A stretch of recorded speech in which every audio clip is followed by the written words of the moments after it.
Der UK hat gewählt, Erdrutschsieg für Labour. Wie es dazu kam und was dieses Wahlergebnis für dich bedeutet, wenn du Interesse hast, in den UK umzuziehen, dort ein Unternehmen zu gründen oder möglicherweise dort schon tätig bist oder lebst, das wollen wir uns in diesem Video einmal näher anschauen.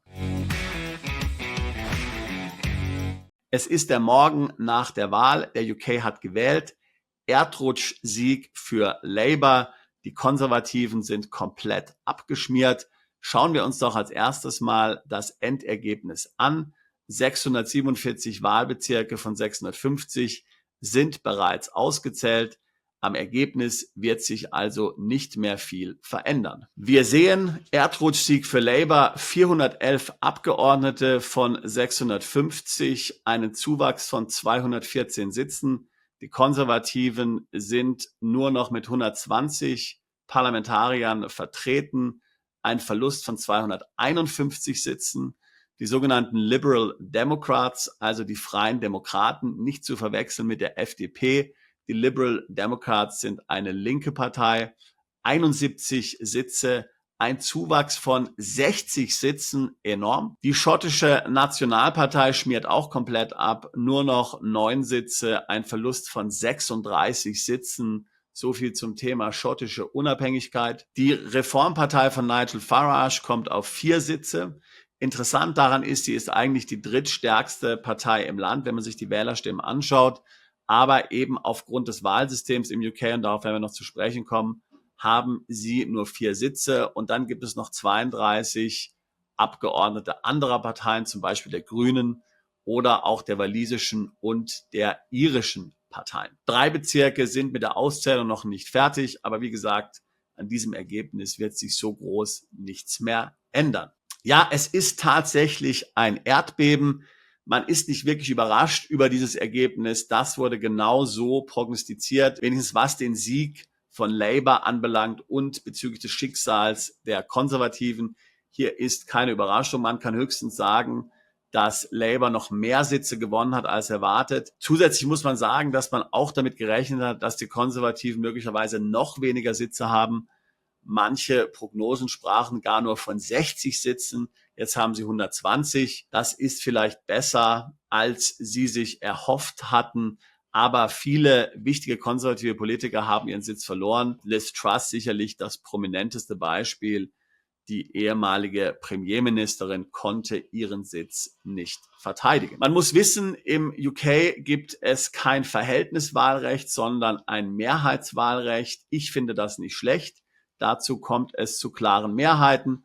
Aber es ist natürlich für die kleinen Parteien nicht besonders gut. Die Reformpartei hat, wenn man sich die Stimmen anschaut, die abgegeben wurden, den drittgrößten Anteil der Stimmen auf sich vereinen können. Fast 15% der Stimmen. Tatsächlich haben sie aber nur 4 Abgeordnete bekommen. Das liegt eben am genannten Mehrheitswahlrecht. Viele Stimmen werden also nicht gezählt. Meine Analyse ist grundsätzlich, und hier zitiere ich jetzt ein altes Sprichwort, die Labour-Partei hat nicht gewonnen, sondern die Tory-Partei hat verloren. Die Leute hatten von den Tories die Schnauze voll. 14 Jahre Tories sind genug.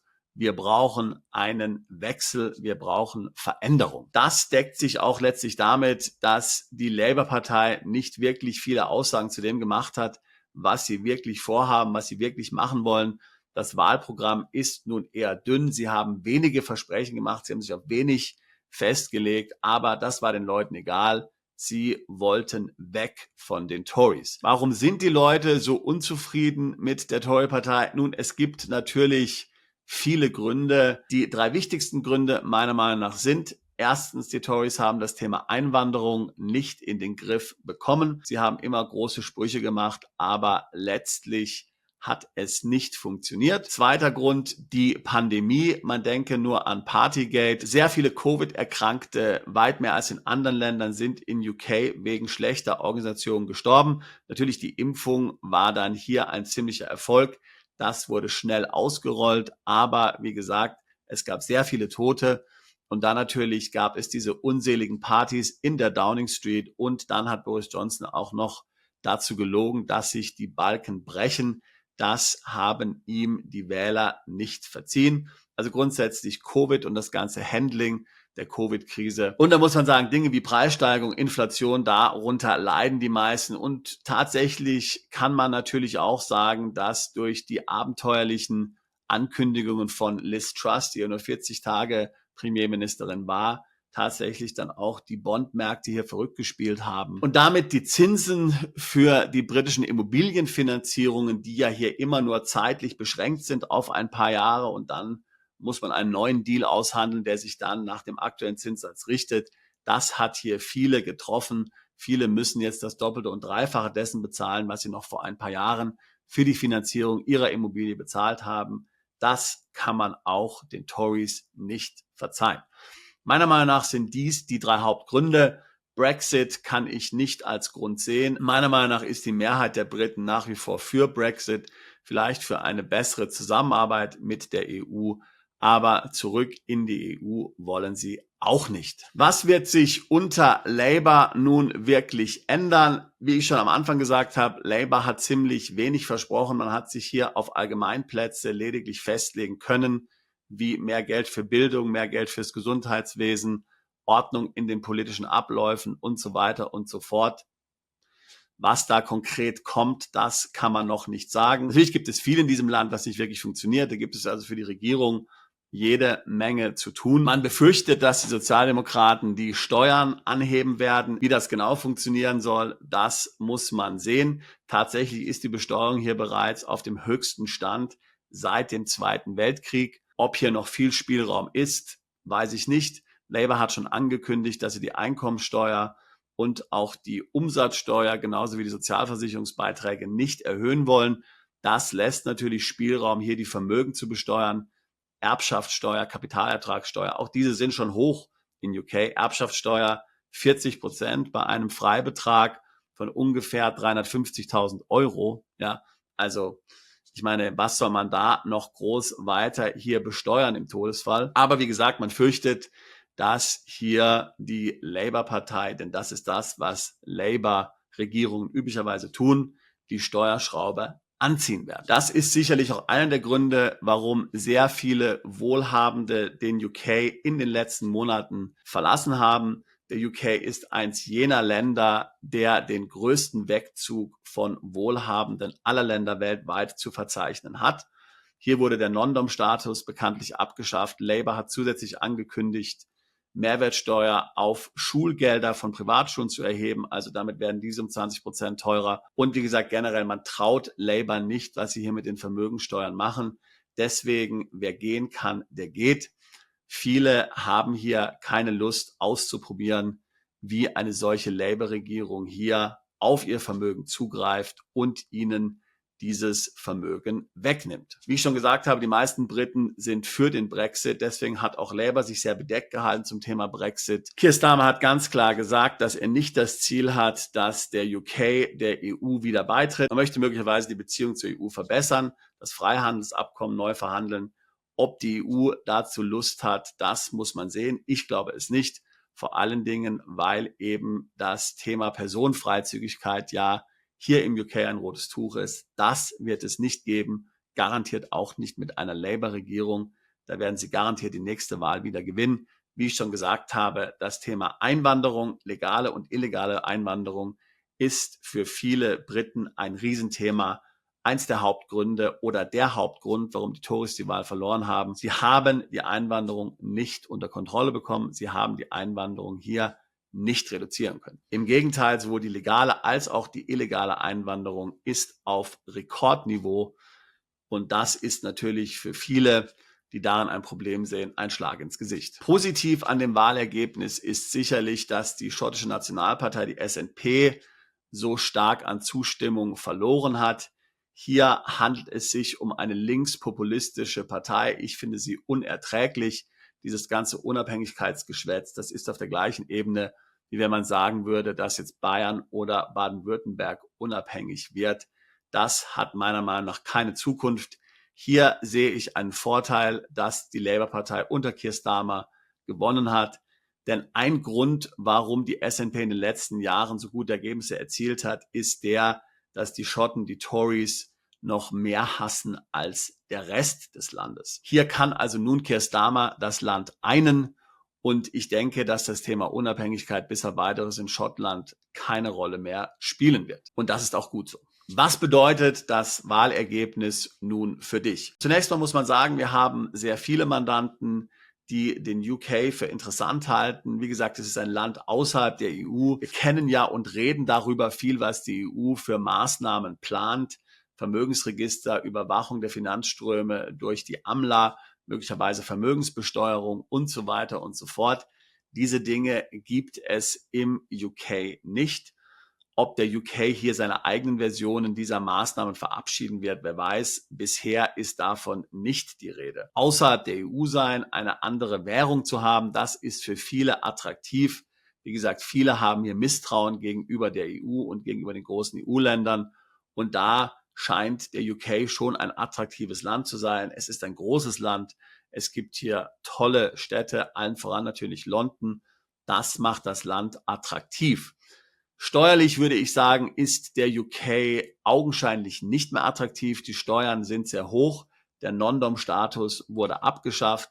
Also schon vor der Wahl jetzt letztlich ist da steuerlich nicht viel rauszuholen. Die Steuern sind hier mindestens genauso hoch wie in Deutschland, zum Teil vielleicht sogar noch höher.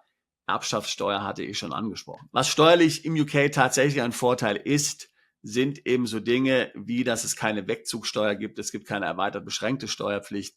Das heißt, du könntest also sagen, dass du hier hinziehst mit deiner Familie, dass du hier arbeitest, vielleicht ein Unternehmen aufbaust und wenn du dann einen Exit machen willst, kannst du einfach ins Ausland umziehen, deine Anteile verkaufen und musst im Grunde genommen im UK keine Steuern darauf bezahlen.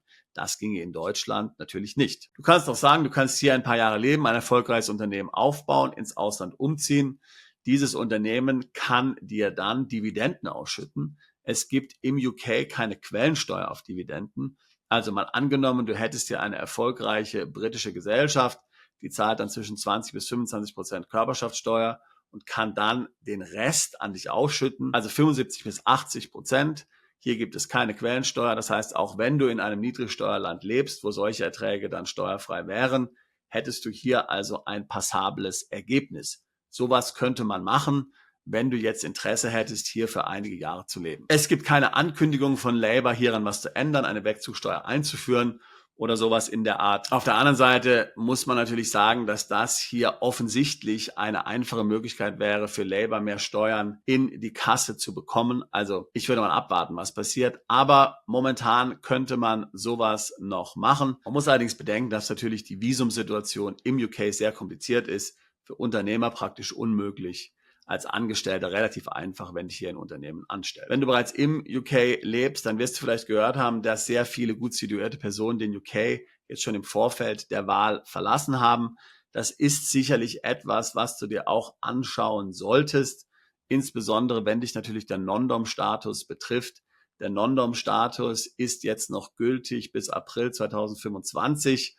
Danach nicht mehr. Das heißt also, möglicherweise macht es Sinn für dich jetzt zu gehen. Viele sind natürlich auch einfach misstrauisch gegenüber Labour, auch wenn sie jetzt den Non-Dom-Status zum Beispiel gar nicht nutzen. Sie wissen nicht, was mag da sonst noch alles kommen und gehen lieber jetzt. Das kann man verstehen. Eine weitere Position wäre natürlich einfach zu sagen, du wartest mal ab und schaust, was passiert. Wie gesagt, die Steuern sind ohnehin schon sehr hoch. Übrigens gibt es statt dem Non-Dom-Status ab 2025 dann ein neues System. Jeder, der in den UK zieht, hat für einige Jahre dann Steuerfreiheit auf ausländische Einkünfte, zum Beispiel Kapitalerträge, Krypto und so weiter und so fort. Das heißt also, wenn du ein paar Jahre hier verbringen wolltest, dann wäre dies sicherlich auch möglich. Für jeder, der geschäftliche Interessen im UK hat, der hier möglicherweise eine Tochtergesellschaft hat oder hier Waren und Dienstleistungen verkauft, da glaube ich nicht, dass es hier jetzt erstmal negative Auswirkungen geben wird.